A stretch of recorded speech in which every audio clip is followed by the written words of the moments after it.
Everybody loves today's song. Though it was recorded several times and didn't go anywhere. In fact, in 1974, it was released and it was a total flop. Now, it was written about an old-time movie star that the newer generation didn't really know, but 7 years later, it was re-recorded in the 80s with a completely different arrangement. It added an undeniable synth line that was so 80s, with a voice so raspy, everybody mistook the singer for Rod Stewart, even though it was a woman. With her distinct voice, even though she hated the song, it spread like wildfire. It hit number one for 9 weeks and it became the biggest song of the year, one of the biggest of the whole decade. It won a Grammy for Record of the Year. I mean, it was so big, it was impossible to duplicate. A true bottle of lightning classic today. Now, when it was on top of the world, the legendary actress that the song was named after had no idea about it. She didn't listen to the radio. The only way she found out about it was when her grandchildren told her. Even though she'd been in over 100 films, it was this song that made her grandkids finally think she was cool. Stories coming up on Professor of Rock, as well as the second part of this t-shirt. Hey, music junkies. Professor of Rock, always here to celebrate the greatest artists and the greatest songs of all time. You know, if you long for the days of Walkmans, Saturday morning cartoons, and MTV when they actually played music videos, you're going to dig this channel. Yeah, nostalgia all the time. It's a tribute to the greats. Make sure to subscribe below right now. Click the bell and all that good stuff. We also have a Patreon. That helps us to keep it a daily channel, helps us to get more interviews. It's time for another edition of our show, Bottle Lightning. This is where we celebrate a song or an album that was king for a day or many days. Here we honor artists and bands that, rocketed up the charts, but for reasons unknown, they weren't able to repeat that success.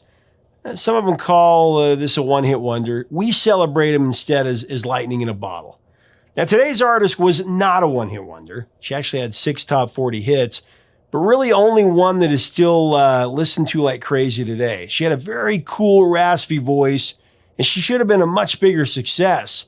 She ruled the early 80s with a 9-week #1 hit, one of the biggest of the neon decade. Talking about Kim Carnes and her ultra-catchy classic, Bette Davis Eyes. She's got Bette Davis Eyes, she'll turn her music on you. Although initially written by the songwriting team of Jackie DeShannon and Donna Weiss, in 1974, Kim took the song to a whole new level thanks to an 80s synth-inspired arrangement and, of course, her raspy cigarettes for breakfast voice.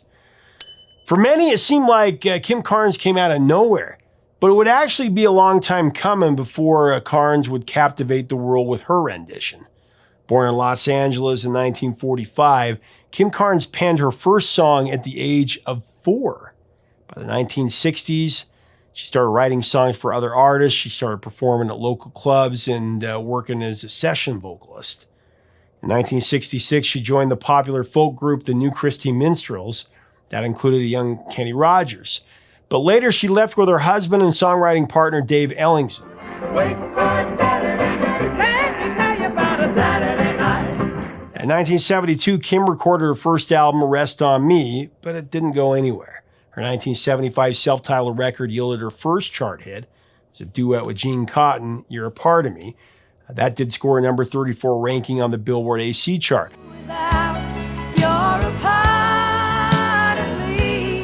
Her next album, Salem, was produced by the legendary Jerry Wexler, but that failed to chart on the Billboard 200 altogether, as did her 1979 album, Vincent's Court. It wouldn't be until 1980 that Carnes got her big break, and it came in the form of a duet with her former New Christy Minstrel bandmate, Kenny Rogers. The song, Don't Fall in Love with a Dreamer. Don't fall in love with a dreamer. Don't Fall in Love with a Dreamer, that was a crossover hit. It climbed to number 4 on the Billboard Hot 100. It went to number 3 on the U.S. country chart, and it went to number 2 on the AC charts. After that, Carnes scored her first solo top 10 hit. It was later that year with the cover of The Miracles' More Love. And finally, she was getting, some traction.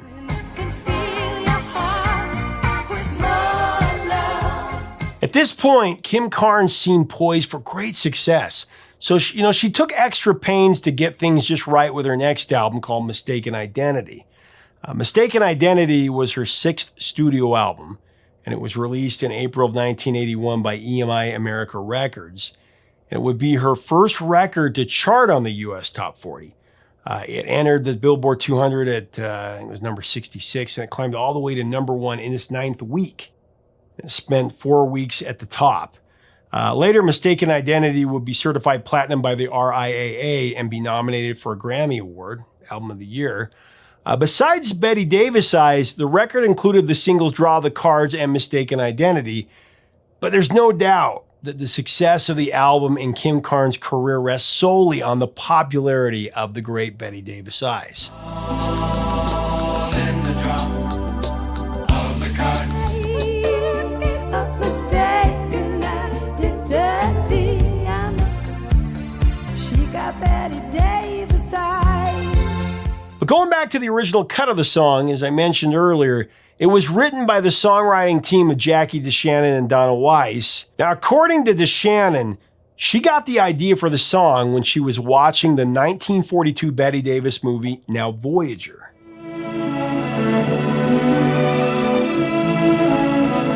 Now, Bette Davis might not be a well-known name to the modern generation, but back in her day, she was a world-renowned actress, one of the best of all time. A career that spanned about 6 decades and starred in a number of memorable films. There was 1935's Dangerous, 1938's Jezebel, 1950's All About Eve, and 1952's The Star, just to name a few. I distinctly remember Addison crossing you off my guest list. What are you doing here? During her lifetime, she was honored with multiple awards, 2 Academy Awards for Best Actress, one of the best ever, like I said. Congratulations, Betty. Same to you, Spence. Thank you. And you know, by the 1970s, memories of the actress weren't too far distant. Weiss primarily wrote the lyrics to the song, and DeShannon, who had top 10 hits with What the World Needs Now Is Love.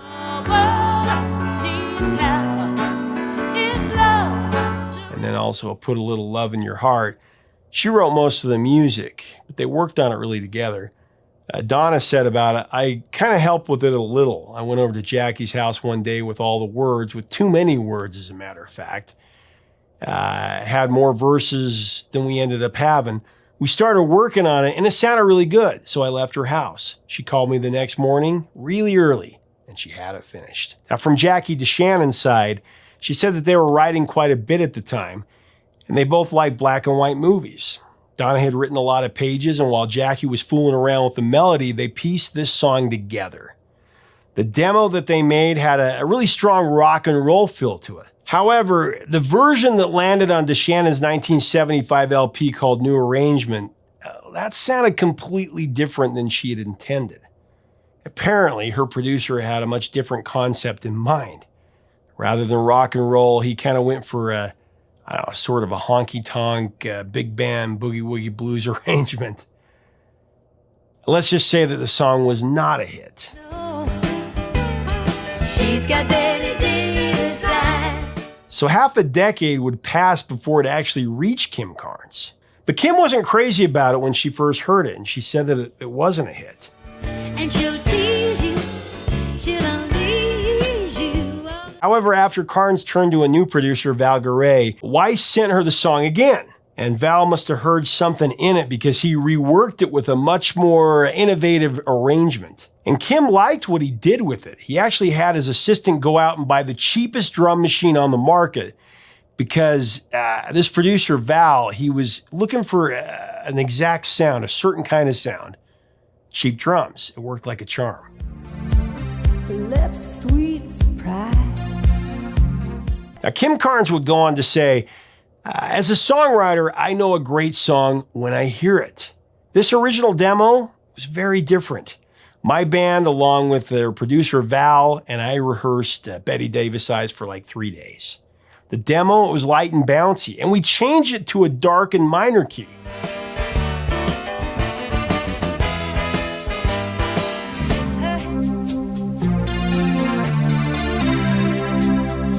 That lyric, it nailed me. It was absolute brilliance from Donna and Jackie. Now, when asked who should get the credit for the new arrangement, Carnes said it was her keyboardist, Bill Cuomo, who changed the chords and played it with a new synthesizer feel. I mean, that synthesizer made all the difference. The minute he came up with that, when it all fell into place, everybody went, that's it. No shadow of a doubt. End of quote. And she tease you. I mean, it sounds like it was a team effort, but you have to give Kim a lot of the credit for making the song so memorable. Her voice was so distinctive, that raspiness. It had some listeners wondering if it was the new Rod Stewart song. A lot of people misjudged it. They mistook it. I'm yours. Do anything that you want me to. She got Bette Davis eyes.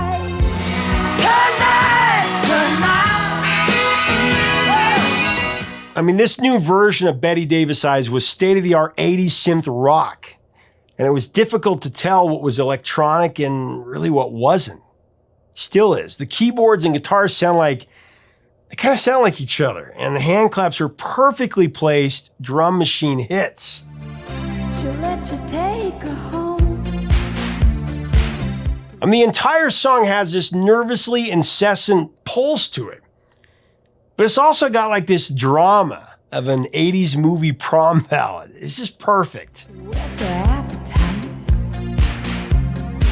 She'll lay your heart. Lyrically, Bette Davis Eyes, it's a warning.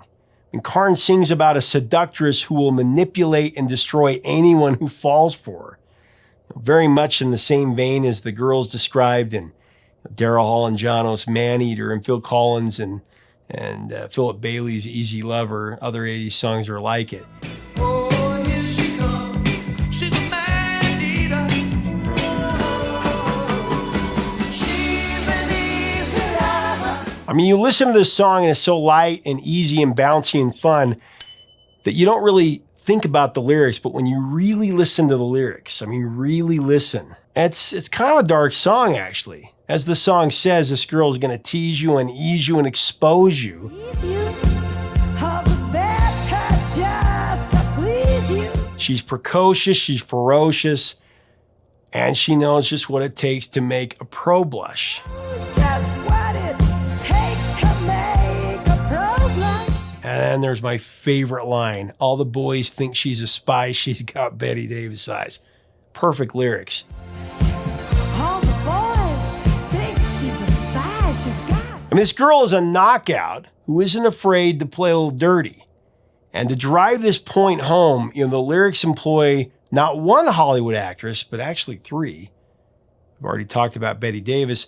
But besides her, we catch glimpses of two other silver screen heroines in the lines. Her hair is Harlow Gold. Her hair is hollow gold. And she got Greta Garbo's standoff size. She got Greta Garbo, standoff size. She's got. For reference, Jean Harlow, 1936 symbol, known for a portrayal of bad girl characters. One of her nicknames was the Blonde Bombshell, actually. Madonna was very influenced by her. The song picks up on this characteristic to describe the song's betty-eyed temptress, if you will.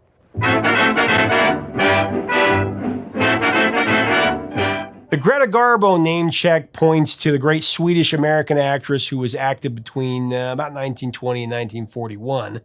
Greta Garbo was known for her melancholy portrayal of tragic characters. And her beauty and mysterious personality made her a star that just mesmerized audiences in those times. The actress who just wanted to be alone. I just want to be alone. You're going to be very much alone, my dear madame. This is the end. So with not one, but three silver screen actresses referenced, it's clear this girl is in a league of her own, and the guys just don't stand a chance. But in a way, Bette Davis Eyes is also kind of a love song. Or maybe I should say an infatuation song. I mean, as Carnes sings about this girl, she does so with voyeuristic admiration and maybe even envy. She's impossibly sexy, and it seems Kim, at least in the context of the song, wants to be just like her. With the crumbs she throws you, she's ferocious. So the question is, what did the real Bette Davis think of this song? Well, as the song was making its way to number one, and even when it was at number one, the actress actually didn't hear it. She just didn't listen to pop radio. It wasn't until allegedly her grandson told her about it and thought that she was cool. This is when she took notice. I mean, beyond that, she was flattered by the rush of attention that she got from the song. Her career had spanned over 50 years, and she had tallied more than 100 acting credits. But by the time the song became popular, I mean, she was 73 years old and becoming a bit of a fading memory. In appreciation, though, Bette Davis wrote letters to Carnes, DeShannon, and Weiss to thank them for making her a part of modern history, a part of the 80s. For about 9 weeks, she was the #1 actress of the 80s. As Weiss remembered it, she thanked us and said now her grandchildren looked up to her and respected her. And when we won the Grammy, she sent us all roses. It was fabulous. End of quote. Bette Davis Eyes became Billboard's #1 single in 1981 and one of the most popular songs of the 80s. It entered the Hot 100 at number 80 on March 28, 1981, and it reached the top of the charts 5 weeks later. Additionally, it reached #1 on the Cashbox chart. The song's success actually predated MTV, and the network actually debuted the week after Bette Davis Eyes fell out of the #1 spot for good. And yet the Bette Davis Eyes video is a memorable part of that early MTV era.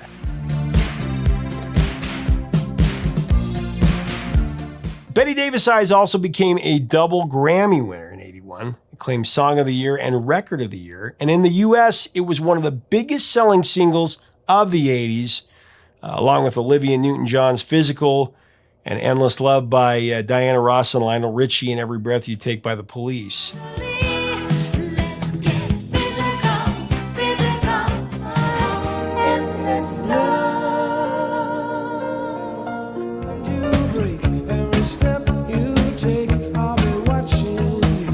But let's be clear. The greatest cover of Bette Davis Eyes needs no introduction.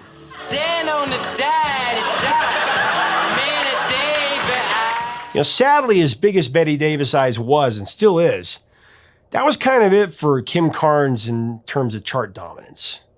Singles and albums, her momentum pretty well slowed down for the 80s. Even though in my mind, she had one of the coolest, most distinct voices of the decade. She had so many other great songs, and she really deserved more. Surprisingly, her follow-up singles from Mistaken Identity didn't even reach the top 20. Draw of the Cards went to number 28, and the title track, that stalled at number 60. Very surprising. Just from the momentum of that #1 hit, you'd think she'd have a couple of top 10 hits. Lightning strikes, and now you need me. I mean, you might even say that Mistaken Identity was something of a missed opportunity. I mean, if Kim Carnes could have repeated the success of Bette Davis Eyes, or at least come close to it, she might have become an international star, one of the biggest of the 80s. I mean, she certainly had all the right ingredients. Her next biggest hit came a few years after, in 1985. The song was Crazy in the Night, Barking at Airplanes. What can I do to keep from going crazy in the night? That reached number 15 on the Hot 100, but besides that, nothing really came close. She had a cool solo in We Are the World with Huey Lewis and Cyndi Lauper. Stand together as one. Between 1982 and 1993, Kim released a total of 22 singles. 13 of those failed to chart altogether, and the remaining 9 averaged a number 51 ranking in the Hot 100. After 1986's Divided Hearts stalled at number 79, she fell off the Hot 100 for good.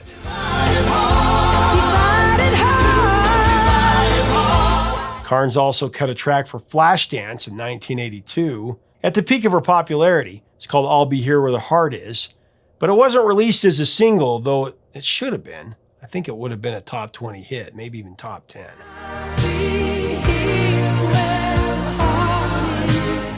In April 1985, Carnes admitted that she was no longer interested in how high her singles reached on the charts.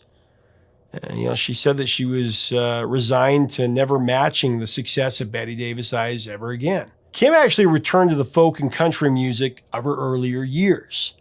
From then on, Carnes concentrated on her songwriting, often collaborating with Ellingson, her husband. She began to place more and more material with major label country artists, and she moved to Nashville in '94, to be where the action was.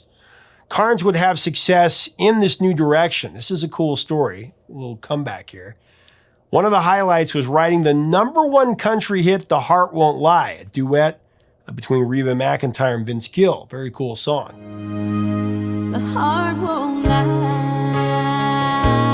11 years after hitting number one with Bette Davis Eyes, Kim proved to be the comeback kid with a number one country hit. Very cool. Her Nashville career would also pair with other top tunesmiths like Kenny Rogers, Ronnie Millsap, Tim McGraw, Deanna Carter, and Tanya Tucker, just to name a few. When you look back on the significance of Bette Davis Eyes, you can't help wonder what might have been.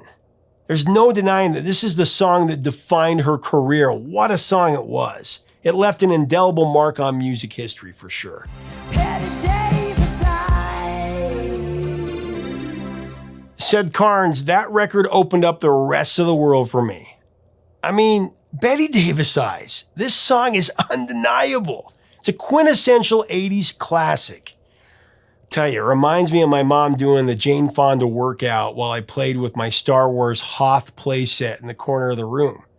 I mean, it's one of the first songs that I really rooted for when I became aware of Casey Kasem's American Top 40 Countdown. I kept counting the weeks that it was number one. I was hoping that it would break the record, because Casey would talk about it. It was only a few weeks shy, really. I even recorded my own version of it when I did a big band swing version like Sinatra. That was in another lifetime. She knows just what it takes to make a pro blush. I said, Greta Garbo, stand up side. She got a Bette Davis Eyes. This song is just an instant time machine. It takes us back to the beginning of a decade that held so much promise, the 80s. When she snows you. Hey, thanks so much for watching. Leave us a comment about Kim Carnes and Bette Davis Eyes. What do you remember about this spectacular song? What are your memories of it the first time you heard it? Do you remember when it was on the Casey Kasem countdown, on the American Top 40 countdown? And when it was there for 9 weeks, I mean, at that time, I think the number one song of all time was Elvis Presley, and it was only a few weeks from it. Anyway, share your memories below. If you like our content, we do invite you to subscribe below so that you never miss out. Until next time, 3 chords and the truth, my friends.